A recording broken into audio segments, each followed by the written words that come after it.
Okay, good morning, Zev. Good to be back. Today we'll, Limit Hashem, finish Perek Gimel of Avodah Zarah.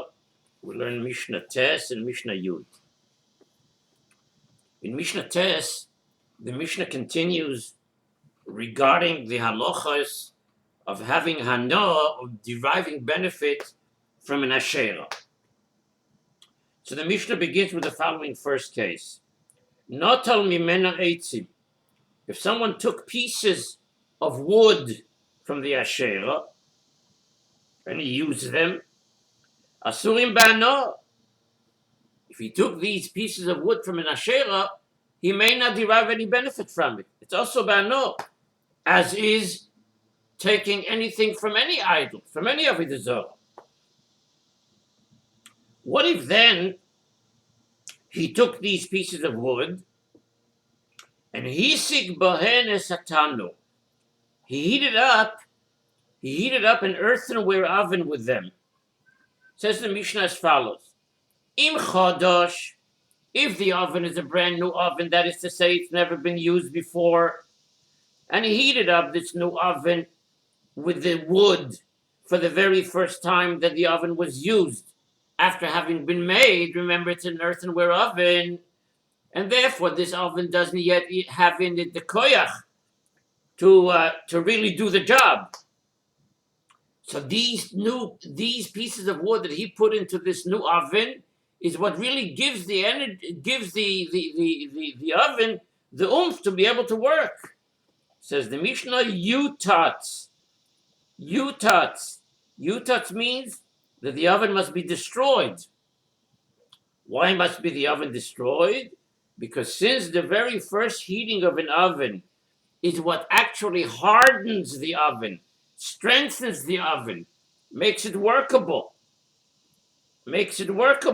strengthens the oven, making it absolutely fit for use. So whoever bakes in the oven afterwards would be benefiting from the hano, from the effect of the forbidden wood, of the wood from the Asherah, which is also behano.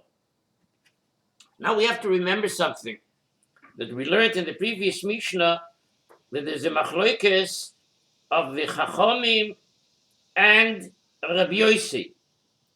We saw in the last Mishnah that Rabbi Yossi and the Chachamim disagree, have a machloikes whether something produced through a combination of both permitted and forbidden items, whether it's permitted for benefit or not. So clearly we see from our Mishnah that teaches that it is prohibited to use, the oven, that it's forbidden to use the oven subsequent to his having placed the eitzim from the Asherah.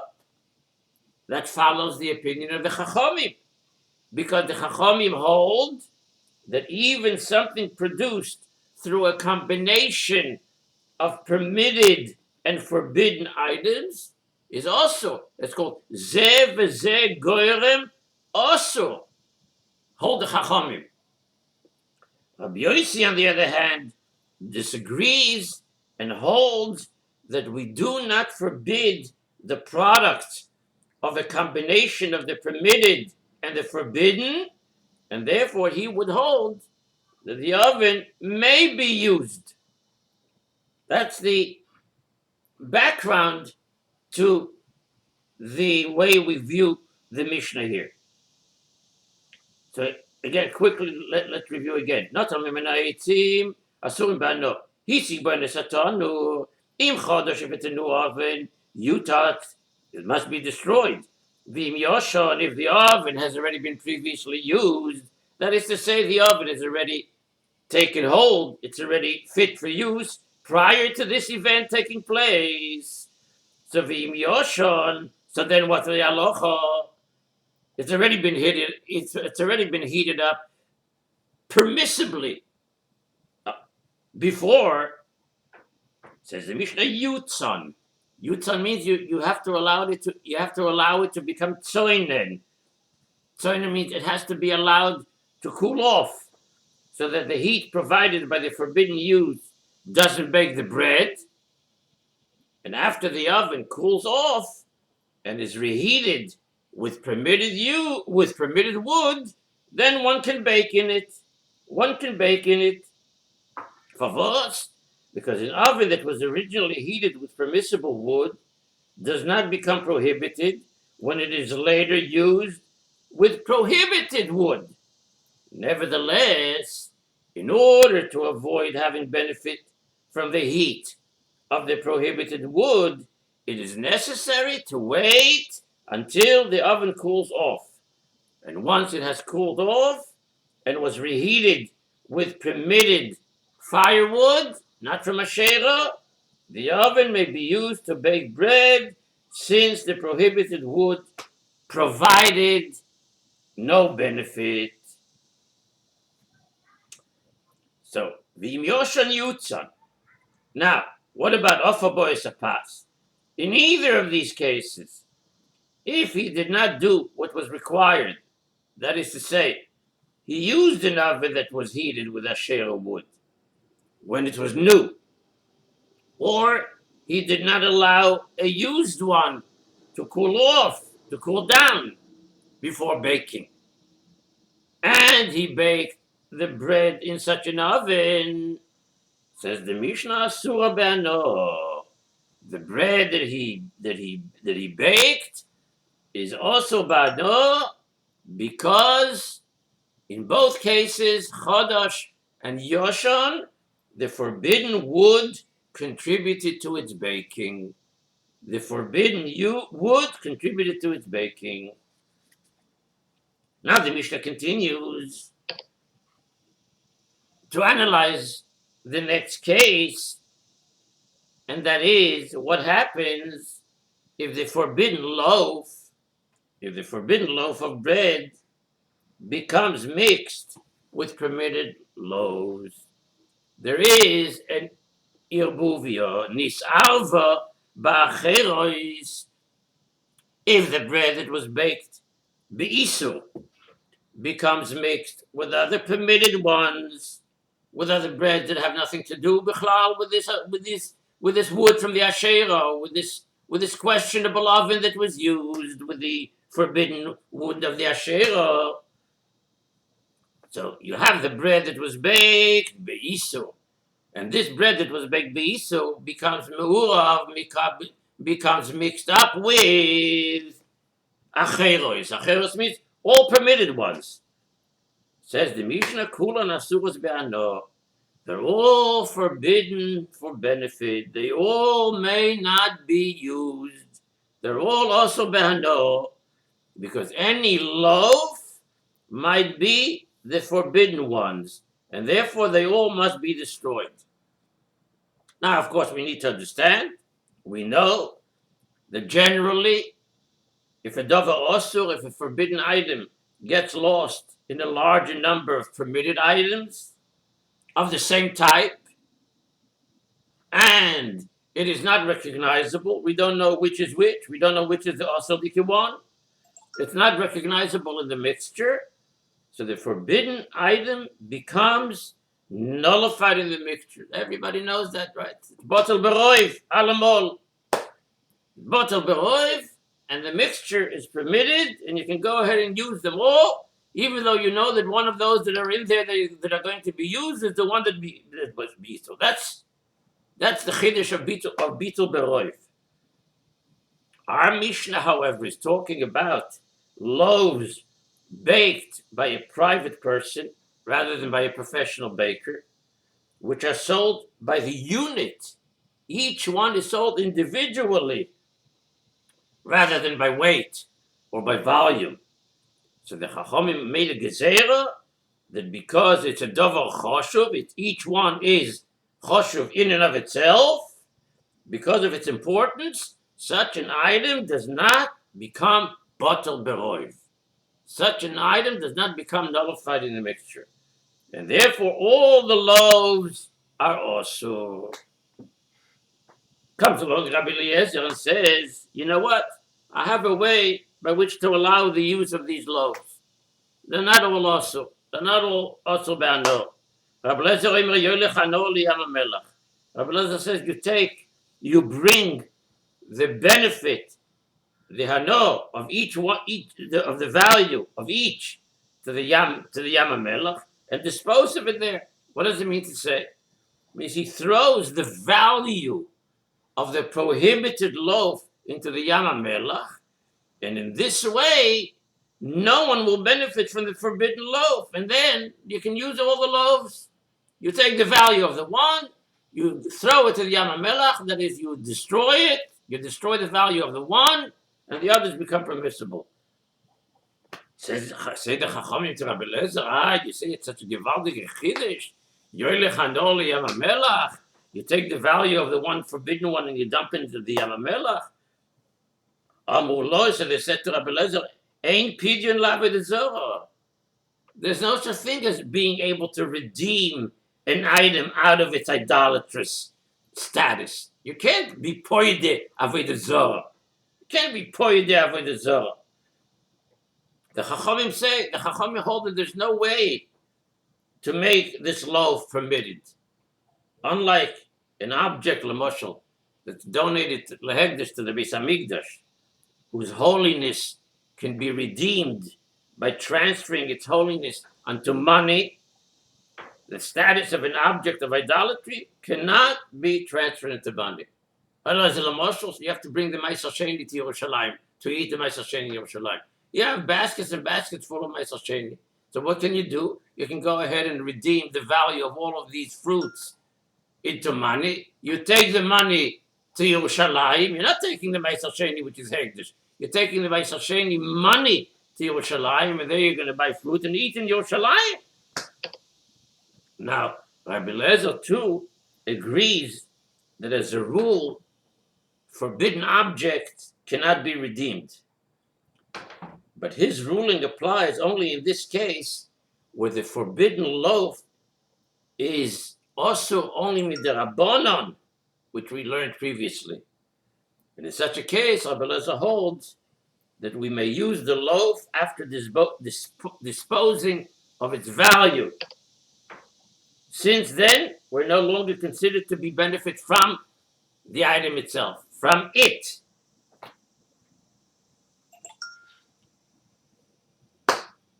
So, Chum came with the time in Pidyon Avodah Zarah. Now, another example the Mishnah gives of deriving benefit from an Asherah. Not a lemenuchalkor, if somebody took a piece of wood from the Asherah, took a piece of wood, a sharp piece of wood from the Asherah, and he used it as a weaver's pick, right? A weaver's pick. What's a weaver's pick? When the thread becomes woven onto the loom, and the loom gets too tight, the weaver taps it with a long, pointed tool in order to loosen it, so he can go weiter with the process. So not alamenu chalko, he took a chalko, he took this long, sharp piece of wood from the Asherah. Also bano, he can't use it. This pick is forbidden for benefit. What if he did go ahead and use it? Like the guy with the bread, he did go ahead and bake it. Oh, boy, if he wove the garment with his pick, so abeged also bano. The garment, the beged is forbidden for benefit. You cannot derive any benefit from it. Just like the loaf of bread, baked with the aid of the forbidden wood. If that forbidden garment that he did go ahead and make with the forbidden chalkul, with the forbidden pick, became mixed with other permitted garments, became mixed up with other permitted garments, just like the forbidden loaf of bread became mixed up with other permitted loaves of bread. Those are the garments into which the forbidden garment had been mixed. Later became mixed with yet other permitted garments. Says the Mishnah, Kula Nasurin. They're all forbidden for benefit because any one of those garments may be the actual forbidden one.